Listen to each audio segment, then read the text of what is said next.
Arsenal have finally completed one of the biggest midfield moves of the summer, signing Bruno Guimarães from Newcastle United for £75 million. But this transfer is not simply about adding another quality midfielder to the squad. The bigger question is how Mikel Arteta intends to use him. Because when you look at Arsenal's midfield options, the competition is already intense. Declan Rice, Martin Zubimendi, Martin Odegaard, Mikel Merino, Miles Lewis-Kelly, and now Bruno Guimarães. So where exactly does a £75 million midfielder fit into this team? The answer is that Guimarães gives Arteta something extremely valuable: flexibility. The Brazilian can operate as a deep-lying number 9, but he is equally comfortable playing as a more advanced number 8. That versatility was one of the reasons he became such an important player for Newcastle, and is also one of the reasons Arsenal wanted him.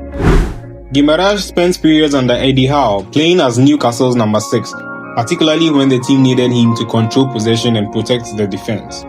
But when Sandro Tonali became established in the deeper midfield position, Guimarães was able to move further forward. That allowed him to influence games closer to the opposition's penalty area. The important point is that Guimarães does not need to be restricted to one position. He can build attacks from deep. He can carry the ball forward. He can press aggressively. He can break up opposition attack, and he can contribute goals and assists. That combination is extremely attractive to Arteta. In fact, Guimarães' attacking numbers demonstrate that he is far more than a defensive midfielder. Across his Newcastle Premier League career, he produced 30 goals and 25 assists in 153 appearances. His output also improved considerably over time. He scored 7 Premier League goals and provided 8 assists in the 2023-2024 season. Then in 2025-26, he produced his best goal-scoring campaign for Newcastle, scoring 9 goals and adding 5 assists. So although he describes himself as a warrior, Guimarães is not simply a midfielder who wins tackles and fights for second balls. He can play football. And that's probably the most important part of this transfer, the number 6 question. The first option is to use Guimarães as Arsenal's deepest midfielder. This would immediately raise another question. What happens to Martin Zubimendi? Zubimendi was signed to provide control from the base of midfield, and his ability to dictate possession has already made him an important part of Arsenal's structure. But Guimarães offers a different profile. He is more aggressive, he is more willing to step forward, and he has a greater experience playing in the Premier League midfield, where physicality and transitions are constant. Arsenal also have fullbacks capable of moving into midfield during possession. That tactical flexibility could allow Guimarães to start as a number 6 while being given opportunities to move forward.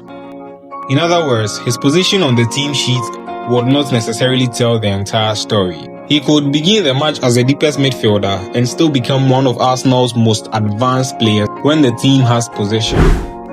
The Rice-Guimarães partnership. But there's another possibility that could even be more interesting: Declan Rice and Bruno Guimarães together. The double pivot. Rice has already demonstrated he can play in several midfield roles. He spent much of last season operating as Arsenal's left-sided number 8, before moving deeper later in the campaign. That deeper role highlighted another side of his game. Rice has the physical ability to cover huge areas of the pitch, but he also has the tactical discipline to protect his teammates. That makes him an ideal partner for Guimarães. Imagine Guimarães stepping forward to press and carry the ball. Rice can provide the cover behind him, or Guimarães can drop deeper whilst Rice moves forward. The two players can rotate depending on the situation, and this is exactly the kind of flexibility Arteta values. A Rice-Guimarães double pivot could give us now an extremely powerful midfield foundation without sacrificing the ability to attack. It would also give Arteta the freedom to play a more creative number 10 ahead of them. That could be Martin Odegaard. It could also be Iberiche Eze. Or depending on the match, another attacking player could occupy that central position. The tactical advantage is obvious. Instead of asking one midfielder to perform every function, Arsenal could divide those responsibilities between 2 elite players.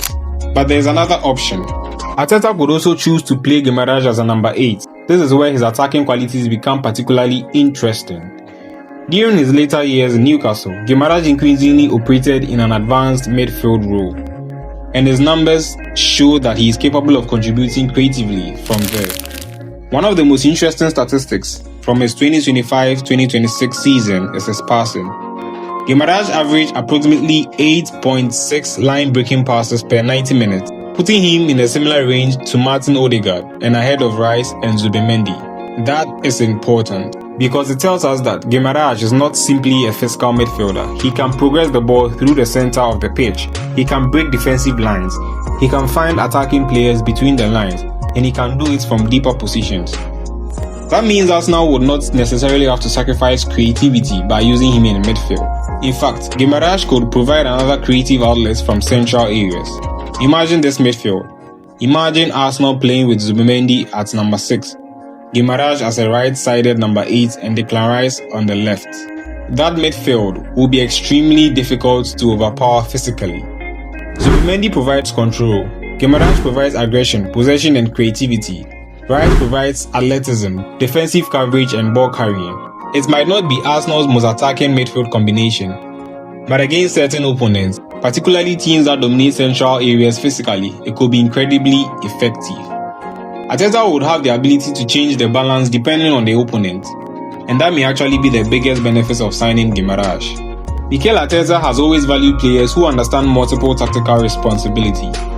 He wants midfielders who can defend, build, press, rotate and attack. Guimarães fits that profile. He is comfortable receiving the ball under pressure. He is aggressive without the ball, and he has the technical quality to play through pressure. If the Arsenal manager finds the right balance between Guimarães, Rice and Zubimendi, while still giving Odegaard and another creative midfielder freedom to operate higher up the pitch, Arsenal could have one of the most complete midfield units in European football. And perhaps this is what the transfer is really about. Not replacing one midfielder, not simply adding another star, but giving Mikel Arteta more ways to win a football match.